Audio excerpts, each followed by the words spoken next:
This week, join me on a search for one of the great mysteries of archaeology, the lost cities of the Amazon. 500 years ago, Spanish conquistadors first came here in pursuit of gold. They found no treasure, but they did bring back stories of amazing cities thriving in the jungle. Their tales triggered centuries of exploration, all of it in vain.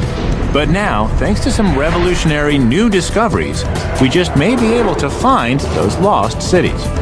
Join me as I follow in the footsteps of explorers past and present. Venture deep into remote jungles to meet a little-known indigenous tribe. They'd boil the flesh off the body? And find evidence of ancient cities hidden in the Amazon. We're digging for the truth, and we're going to extremes to do it. Amazon, here we come!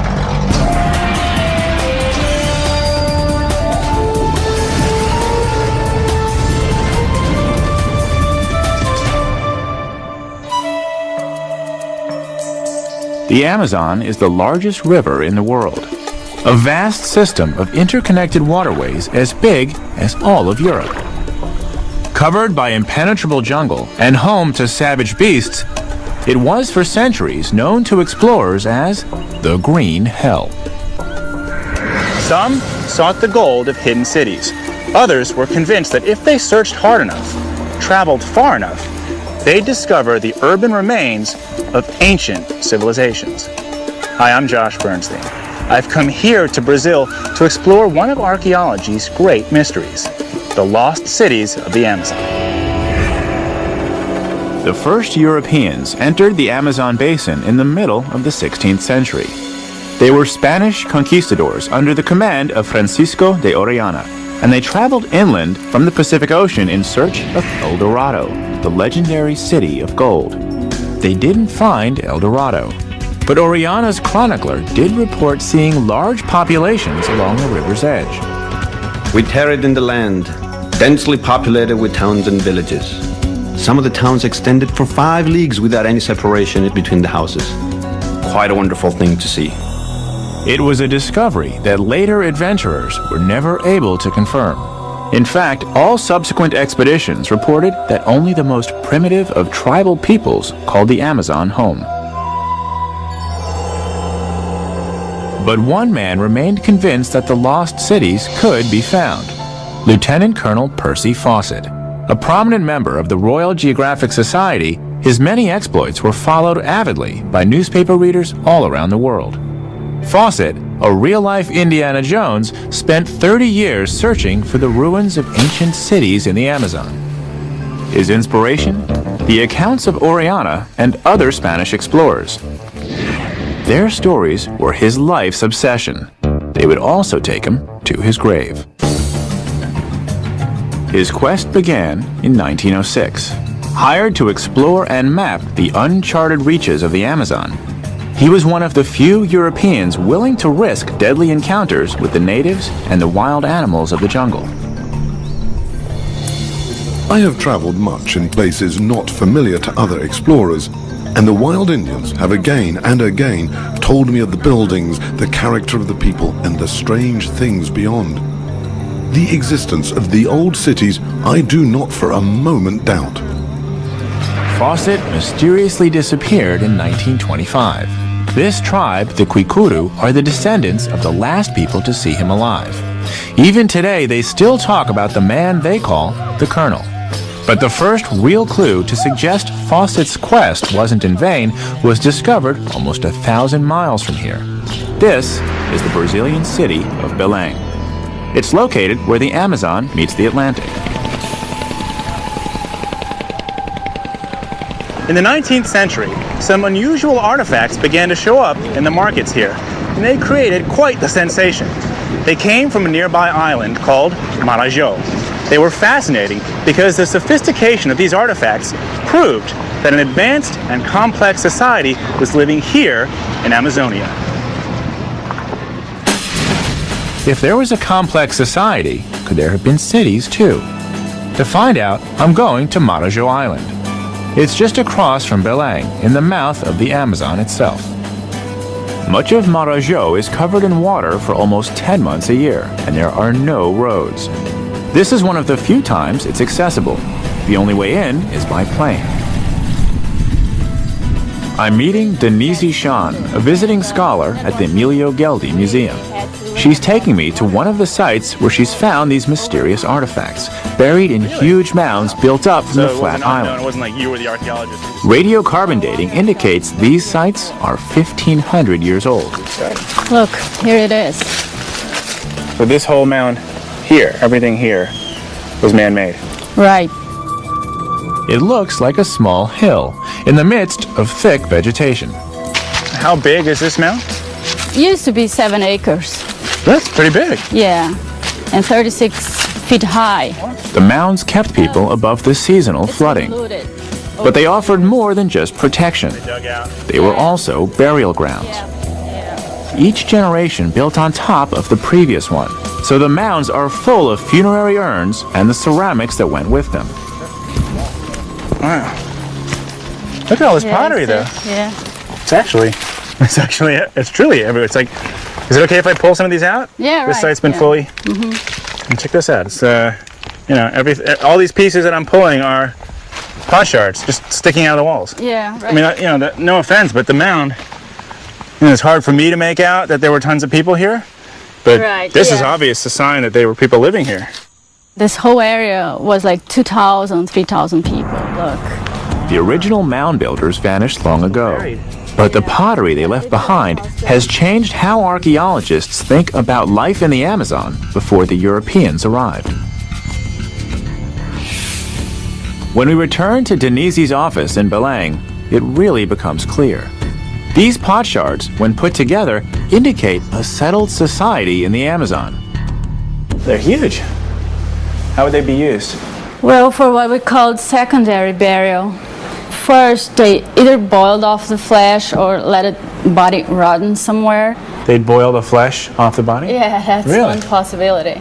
You see, and then sometimes they paint the bones red. Look at the skull. So a person would die, they'd boil their bones and skull down to just this, paint it red, and put it in an urn. Yeah, they arrange in a certain way inside of the urn and put offerings also together. These kind of pots we found inside the urns. Look. What are those triangle Oh. things? These are tangas. It's like the bottom part of a bikini. Bikini. Yeah. Really? So they would wear like that? With a string around, right, huh? Yeah. Wow. Brazilians with your beach wear, sexy beach wear. Gotcha. They were buried with objects from all aspects of their lives, personal, practical, even ceremonial, including a phallic rattle. That's fairly suggestive. What was this? Well, yeah, it was used in some kind of ritual. Yeah, I bet it was. Everywhere. Yeah, right. These funerary urns are vital clues, Have some meaning. changing the stereotypes of how people in the Amazon used to live. Well, they were buried inside houses, and they kept this part on top of the ground. So this much is still sticking up. Yeah. The fact that they're actually burying their ancestors in their homes, doesn't that suggest a permanence that sort of flies in the face of these nomadic cultures? It was some kind of, claim to the place where they lived, their territory, to say, well, we are the people who live in this place. The problem is that some people thought that this kind of society could never evolve in the Amazon. But we know today that this society evolved in Marajo Island, and they lived there for 900 years. The society living on Marajo Island was clearly well established. Their funerary practices and their settlements suggest sophistication. But perhaps they weren't the only culture in this region to demonstrate complexity. Could other people farther upriver have created similar settlements? Could Oriana and explorers like him have actually found cities in the Amazon? I'm pursuing a mystery that's intrigued explorers for generations. Are there ancient lost cities hiding deep within the Amazon? All these pieces that I'm pulling are potsherds. I've discovered that large, settled communities used to exist at the mouth of the Great River. But could there be lost cities hidden in the interior? I need to head 1,000 miles upriver to find out more. My destination is Manaus, in the heart of the Brazilian rainforest. It's near here that new excavations have inspired archaeologists to rethink the possibility of lost cities in the Amazon. Manaus is the main port of the Amazon basin, bustling with activity, a market for goods from throughout the region. From here, I'm heading upriver with Elena Lima, a researcher at the University of Sao Paulo. And the rhythm of their lives. Soon after leaving Manaus, I noticed that the banks are almost completely deserted. There are no visible settlements. Until recently, most archaeologists believed the accepted wisdom that the Amazon was a wet desert, far too infertile to support a large, settled population. We're crossing to the other kilometers. But Elena tells me this is where the Spanish explorer Orellana reported seeing thousands of houses lining the river. So all along the coast here, there would have been what, like one village after another. Yes. How heavily populated was it? The chronicles from the 16th century tells the villages were one right next to each other. It's beautiful. It looks like beachfront property. After an hour and a half, we arrive at a site called Asatuba. Nice. Good. All right. So here we are to Asatuba site. The Asatuba site looks, at first glance, to be little more than a patch of earth with some trees growing on it. Yes, this is the archaeological site. What is it that makes this an archaeological site? The main thing, the most important thing is this soil. Look at this.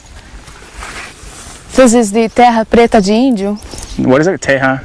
Terra preta de índio, Indian black earth. It's a very fertile soil, and it's directly connected to the archaeological site. So how does this soil become black then? Actually, it was created, made during the process of occupation of this area. It's connected to all the sherds. Look at this.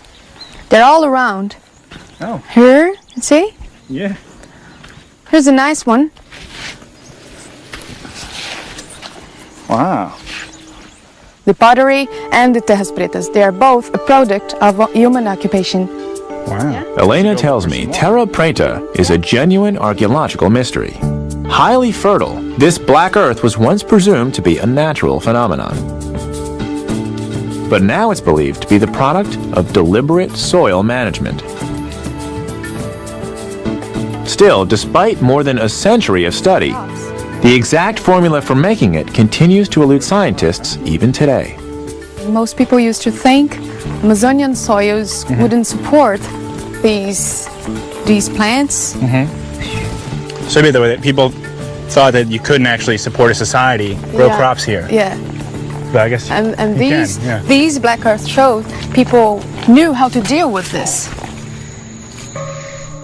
Indigenous tribes in the present-day Amazon typically do what's called slash-and-burn agriculture.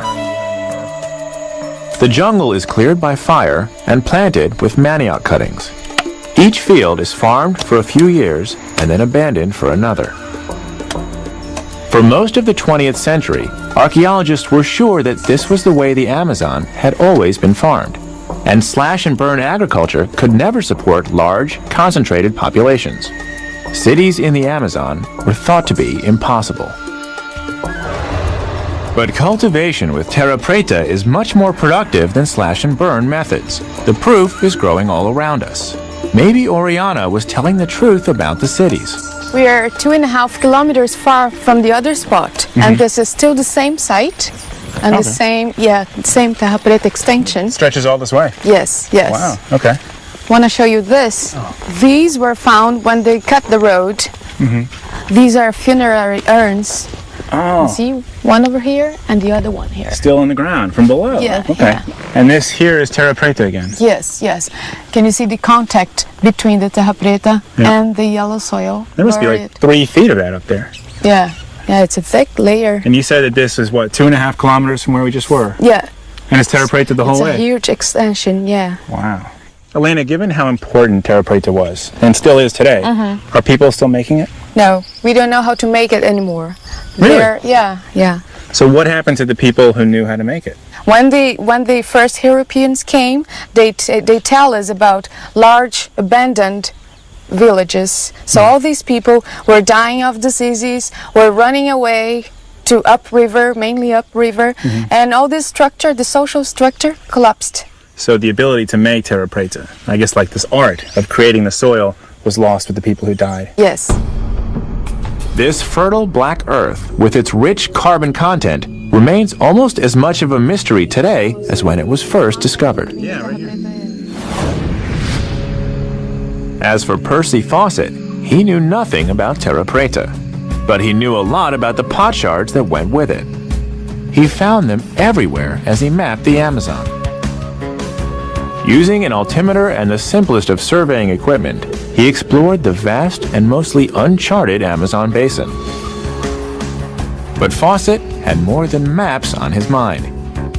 He believed there were stone cities hidden in the jungle. Cities like those then being uncovered in the jungles of Central America and Peru. One day, while combing through archives in Rio de Janeiro, he found a document written in 1743. It described a ruined city full of palaces and public plazas deep within the rainforest. Now, Fawcett was convinced. The city was so real to him that his son Jack was able to draw a picture of it from his description. Fawcett called the city Z, and he thought he knew where it was, but he kept the exact location a secret. He would be the first to find it, or die trying. It's a wonderful, romantic vision, but it's hard to match Fawcett's imagined city with what I've seen at Asatuba. So what does Asatuba tell us about primitive life here?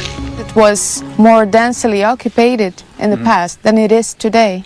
And given that you said that this riverbank was wall-to-wall villages, basically back-to-back throughout, is there any way to know how many people were in this region?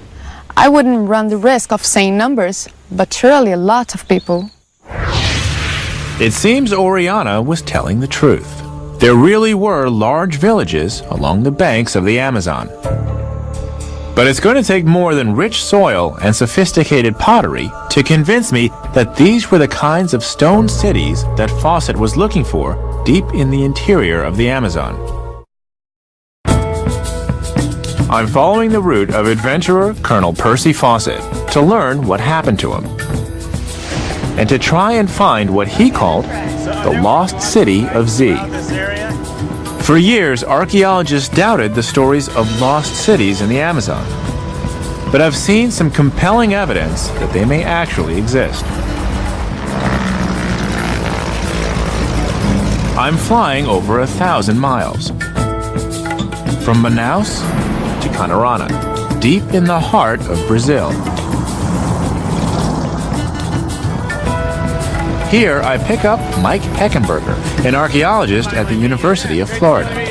We're heading into the vast, wild region of the Upper Xingu River. Away we go. And here we go.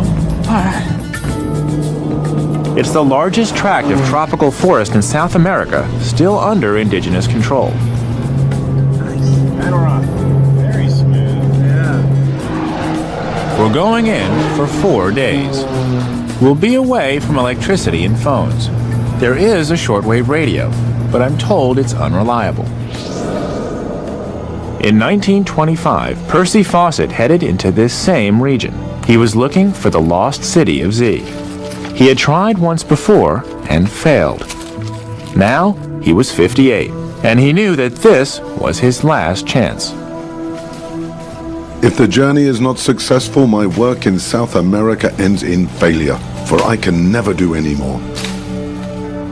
With Fawcett was his son, Jack, and Jack's best friend, Wally Rimmel, who thought this trek would be a great segue to becoming a Hollywood movie star. They set out with mules and 2 guides. Mike and I fly over the same territory that Fawcett's small expedition crossed. Fawcett would have loved one of these. Yeah, absolutely. Fawcett would have had a much easier go of it. It'll take us only a few hours to fly over land that Fawcett struggled to cross in 8 days. In 1925, the scrub brush hadn't been cleared. and the jungle was almost impenetrable. Our journey has been no bed of roses. We have cut our way through miles of low, dry scrub. We have been eaten by bugs. Raleigh Rimmel is still bootless from his lame foot, the result of an infected insect bite. I have therefore urged him to go back, but he insists on going on. Fawcett's route started in Quiyaba, heading north into unknown territory around the Xingu River. And that's exactly where we're heading. We've now come into kind of the edge of the indigenous area, and you can see it's just solid forest. As far as the eye can see, it's just contiguous forest. It'd be nice to see friends again. It'll be wonderful to see friends again, yeah. The Kwikudu are extremely friendly people, and yeah, very dear to my heart. We approach the village of Kwikuru, where Mike has been studying their lifestyle today and the archaeology of 500 years ago. So that's it? That's it. That's the Kwikudu village.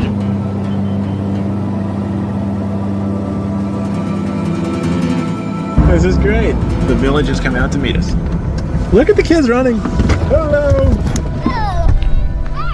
Mike has been living and working with the Kwikuru people for over 12 years. Okay, bon dia. He is the adopted brother of the main chief. No one knows the Kwikuru better, and Mike thinks that they have a lot to tell us about the possibility of cities in the Amazon basin. Hi, bon dia. It's like a homecoming. I feel welcome. This is their central plaza, huh? This is the Central Plaza, yeah. They seem very happy to see you. Yeah, this is Itzana. How are you? Joshua. Nice to meet you. Bon dia. The Kwikuru still live very much as they did before Europeans came to the New World. Isolated by choice, they're self-sufficient, living on what they harvest and what they hunt. The Kwikuru are like a window into the past, with a few notable exceptions. But will these 300 friendly, welcoming people and their friend Mike Heckenberger be able to help me find evidence of ancient cities in this wilderness? I meet Afukaka Kwikuru, the chief of the village. Okay. Should I sit? Wow, this is great. He and Mike have been working together to discover more about the history of the Kwikuru and what it can teach us about the Amazonian past. Afukaka tells me his people have maintained the same traditions and cultural practices for hundreds of years. Next, Mike gives me a tour of the village. Wow, that is gorgeous. Look at the parrot on top. Yeah, aren't these beautiful? Yeah. What are these called? These are called une. It's the traditional house. How many people fit inside one house? 15 to 20 on average. And the position on the plaza, whether it's on the north side or the south side, east or west, depends on the position of the person. The chiefs live on the north and south poles of the village, for instance. Okay, so actually where you are relative to this is important. Is very important, right? What about the size of the plaza itself? It's about 700, 750 feet wide. Usually they're about 500 feet wide. And traditionally, this is the setup that we would have seen here 500 years ago. But yeah, this is what it was probably 500 years ago. Mike explains that this central plaza, bigger than 2 football fields, is surrounded by permanent dwellings that are perfectly adapted to the hot climate. Josh, I wanted to tell you a little bit about these sculptures. This is a jaguar and this is a toad. And these sculptures are only made in chiefs' houses, which they call... Back in Afukaka's house, there's more evidence that the Kwikuru differ from the usual concept of nomadic hunter-gatherers in the Amazon. To chiefs. All of these different emblems and designs are specific to chiefs' houses. And what's this thing?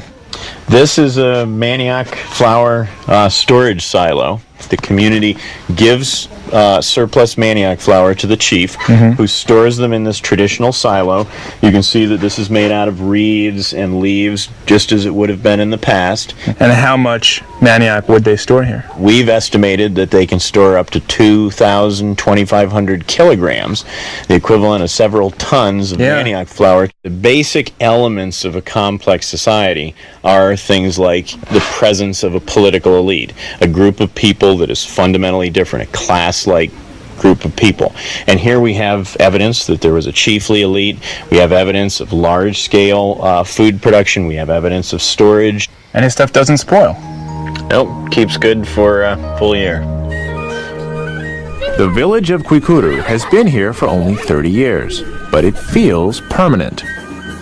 The size of the structures and their capacity to store large food resources hint at even bigger populations in the past. Could they have been cities? I imagine Colonel Percy Fawcett passing through this very region. Did he stop here? Are we near the remains of his lost city of Z? I've traveled thousands of miles, crisscrossing the Amazon region in pursuit of lost cities in the jungle. I've seen compelling evidence that large-scale societies did exist deep within the rainforest. Now, following in the path of explorer Colonel Percy Fawcett, my quest has brought me to the remote village of Kwikuru. It's another reality, a world of its own. Archaeologist Mike Heckenberger wants to give me a greater sense of the history and complexity of Kwikuru society by taking me fishing. Pretty much all of the terrestrial red meat is tabooed, and they won't eat it. So the majority of their diet, by far, is fish. Yeah, the vast majority of animal protein is fish. They also eat, during certain times of the year, grasshoppers. Yeah, no, actually, I like the taste of grasshoppers. It's a long walk that starts out dry, then gets wetter and wetter. Be careful, it's slippery. The Kwikuru are sophisticated fishermen who harvest the waters around them in a variety of ways. So we're hoping for fish, huh? Oh, and I think we got some. At this time of year, the most effective form of fishing is with traps. A lot of fish. All right, look at that. Small dams called weirs create ponds that are well stocked with fish. How do we get them out? Well, they're... And now we got dinner. Is that a good catch? That's a good catch. He said that his son was over here just the other day and got 159 out of the trap. Out of one trap? Out of one trap. As Jamu resets the trap, it's clear this form of fishing points to a very stable and fixed type of lifestyle. These ponds have been carefully constructed, so it's not likely that the Kwikuru would abandon them. In fact, they've been using these ancestral fishing grounds for hundreds of years. But fish are just one part of the Kwikuru diet. They grow a variety of different varieties of manioc. There's some pineapple. Later, Mike and I visit agricultural fields.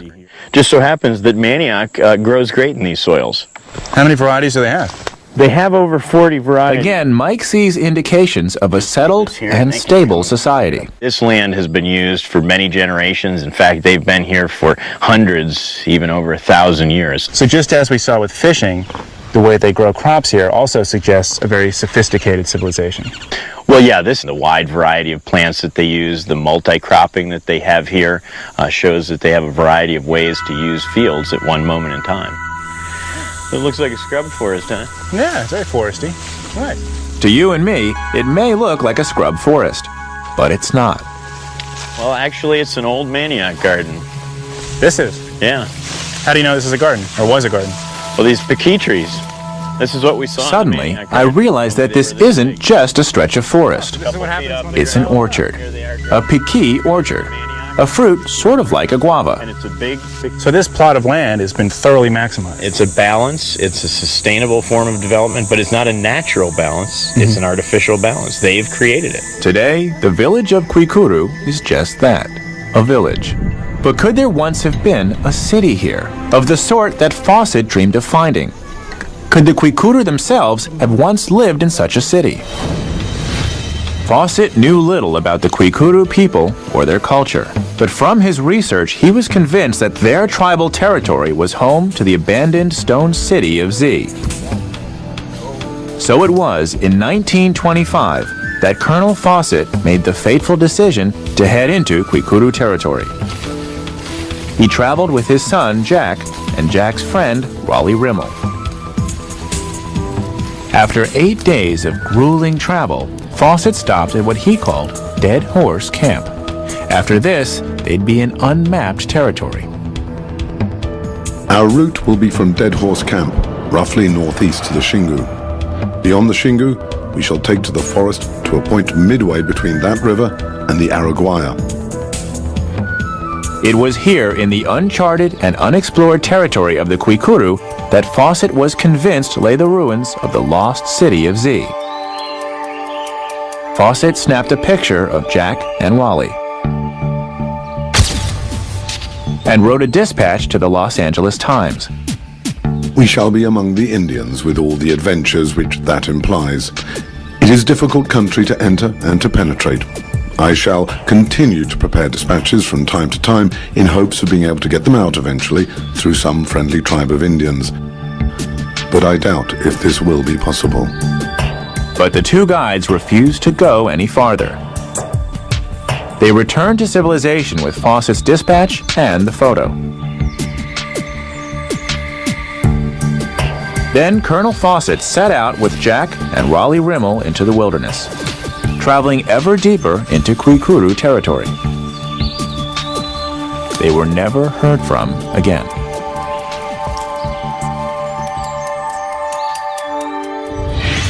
As I spend time with the Kwikuru, I hope to learn more about Fawcett's fate. But first, I need to establish a sense of trust. Mike and I are invited into the Kwakutu, the men's house in the center of the plaza. Oh, wow. Women are not allowed here. The men are preparing for a special ceremony. What some of these symbols mean? This is an anaconda design. Okay. He's painting this fella in front of him is a land tortoise.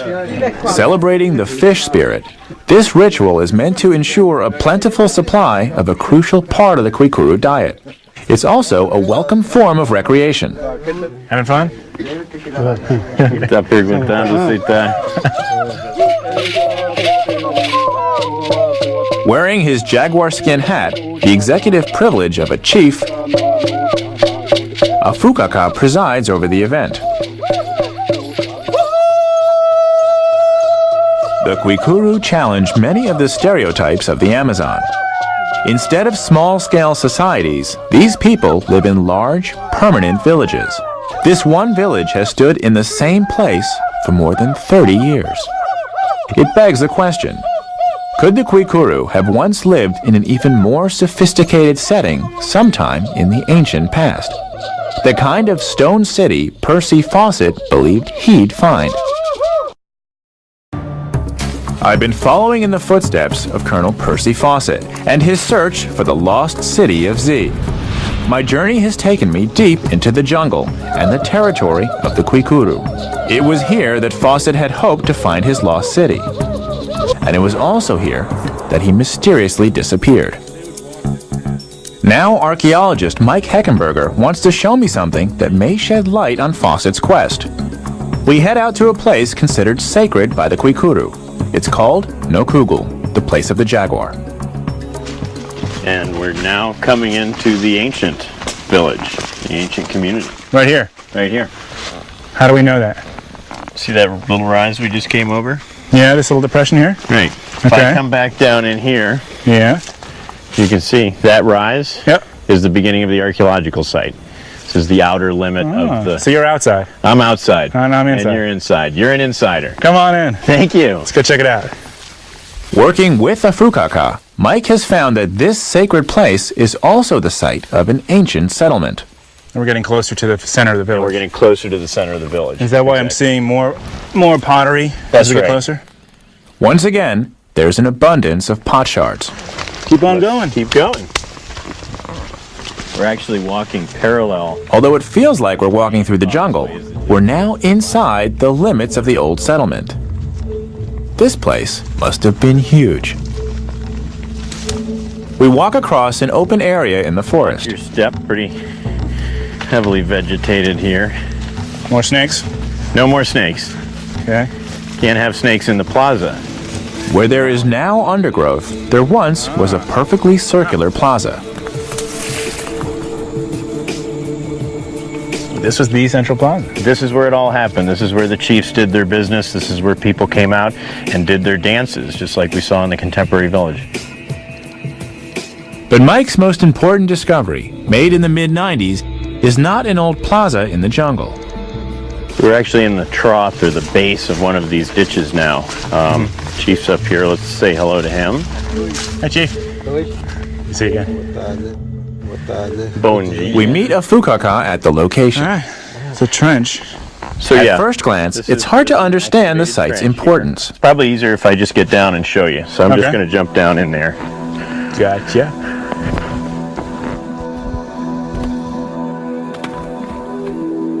All right. So what are we looking at here? This is the excavated ditch where they would have had the palisade wall. A palisade is a wooden defense wall, like the ones around cavalry forts in the American West. Here, Mike has found concrete evidence that a palisade wall surrounded the ancient town of Nakugul. Well, if you look here, this red, that's the natural soil color. Okay. And you can see there's a transition. It's very clear here.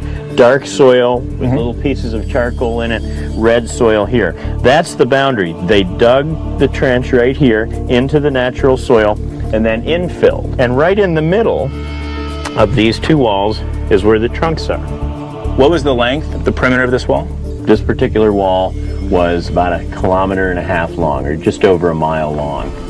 Wow. So they're moving a tremendous amount of dirt. This represents a huge work project. It speaks to the amount of labor, and even more than the gardens and the houses that we talked about, this shows these people meant to stay. They weren't going anywhere. This is a permanent construction. This is a long-term settlement. They lived here for centuries. So this is the principal Kwikudu Road leading west. It's one of the principal entryways into the village. 500 years ago, Nakugul didn't just have elaborate wooden fortifications. It also had extensive roads. Nakugul was a complex of 5,000 people, connected to similar towns by highways. This landing strip we're walking along was once a road. Where do these roads go to?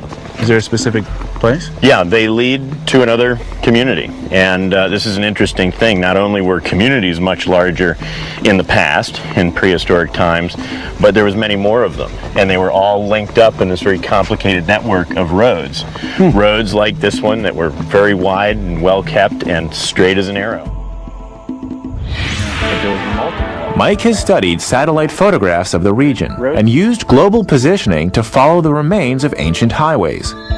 Here, the pattern of the roads is clearly visible, emerging from the central plaza of the community in the form of a cross. Beyond this community is a whole cluster of towns connected by highways like this one, forming an ancient urban landscape. It's a very different metropolis from the one that Fawcett had in mind. His lost city of Z came complete with big public buildings made of stone. Mike's version is something completely different. But how does this reality relate to the idea of lost cities in the jungle? When I think city, I think skyscrapers and sidewalks. And you're saying this is a city too. You have to open yourself up to a different idea of the city. This is not your classic European city center that trickles out into the countryside. This is a different form of urbanism. Kind of like LA in a way. There's no concrete single center. It's a bunch of units spread out across the landscape, tied together, integrated through a very complex system of communications. But you have to remember that in pre-Columbian times, some of these communities were 10 or 15 times as large. There was 8 to 10 times as many of them, connected by very sophisticated, complicated road systems. City comes from our experience in Europe of a city center. This does not have a city center. This is spread across the landscape. It's built out rather than built up. With between 2,500 and 5,000 people per complex, and 12 interconnected complexes, 500 years ago, this was a metropolis of as many as 60,000 people. It was comparable to London and Madrid of feudal Europe. A city. Hidden in the jungle, Z may very well have been only a few miles from Percy Fawcett's campsite. And he never knew it was there. Percy Fawcett was looking for European cities in the Amazon. He was looking for stone structures, pyramids, and this is a form of urbanism or a form of complex settlement that is built out rather than built up. It doesn't have centers. But a big mystery remains. What happened to Percy Fawcett? He was certainly not forgotten, especially by the Kwikuru. They call him the Colonel. My original journey here began looking at European explorers, and most recently, Colonel Percy Fawcett. What light can the Kwikuru shed on Colonel Fawcett? Tem história. Quando eu não, ainda bem sem nascer, é nosso. Meu pai, acho que meu pai já nasceu, apareceu, coronel. Do you know, does anyone in this region, as locals, do you know what happened to him? O índio daqui ou índio de outro lugar? Outro lugar. Yeah. He said it could be that he was killed by Indians, not from here, but from elsewhere, where he went, which was to the east. But they don't know because it wasn't them. But there were plenty of other stories. One explorer claimed that Fawcett had become a chief and married a local woman, never wanting to return to civilization. Another reported that he had been held captive. One explorer even claimed to have seen Fawcett's shrunken head. In the end, the only clue to Fawcett's whereabouts was his beloved altimeter that showed up in Cuiabá in 1933 and was returned to the Royal Geographic Society. Whatever happened to Percy Fawcett, he blazed the way. His belief in lost cities, like Oriana's reports before him, are now proving to be true, but in a way that he probably never imagined. There is a complex, stratified society right here in Kwikuru that in the past was even more sophisticated. But Fawcett, looking for cities of stone, would never have recognized the evidence, even if it were right in front of him. This adventure began on a quest for lost cities in the Amazon. Did they really exist? Based on what I've learned, I think so, but we have to reshape our understanding of what it means to be a city. The lost cities of the Amazon may not be what we, like Percy Fawcett, have been conditioned to expect. But they have all the characteristics of cities everywhere. Permanence, large populations, a generous food supply, and a political elite. More importantly, these new discoveries in the jungle may be the beginning of a significant change in our understanding of the Amazonian past.